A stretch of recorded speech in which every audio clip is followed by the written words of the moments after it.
আমি শুভ। আমি এখন শুধু কক্সবাজার না, দেশের বাইরের সমুদ্রেও ঘুরে বেড়াচ্ছি। এক একটা দেশ, এক একটা সমুদ্র, কিন্তু ঢেউয়ের ভাষা সব জায়গায় এক। কোথাও পানি নীলের থেকেও নীল, কোথাও সূর্য ডুবে যায় আগুনের মতো লাল হয়ে, আর কোথাও আকাশ আর সমুদ্র মিলে যায় এক লাইনে। বোঝাই যায় না কোনটা কোথায়। আমি যখন প্রথম দেশের বাইরে সমুদ্র দেখি, মনে হয়েছিল এত সুন্দরও হতে পারে পৃথিবী। এখানে মানুষজন আসে, কেউ প্রেম নিয়ে, কেউ পরিবার নিয়ে, আর কেউ নিজের ভাঙা মনটা জোড়া লাগাতে।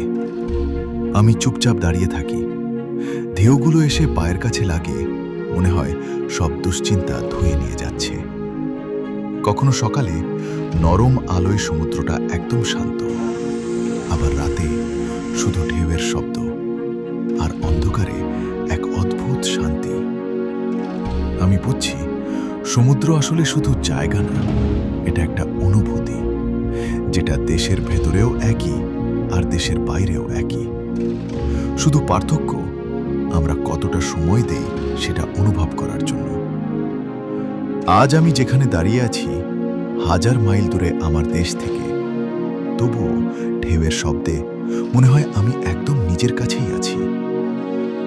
তুমি যদি কখনো সুযোগ পাও, দেশের বাইরে কোনো সমুদ্রের সামনে দাঁড়াও, চুপ করে 2 মিনিট থাকো, দেখবা নিজেকে নতুন করে চিনতে পারবা। কারণ সমুদ্র সব জায়গায় একই রকম না হলেও মানুষকে বদলানোর ক্ষমতা সব জায়গায় তার একটাই।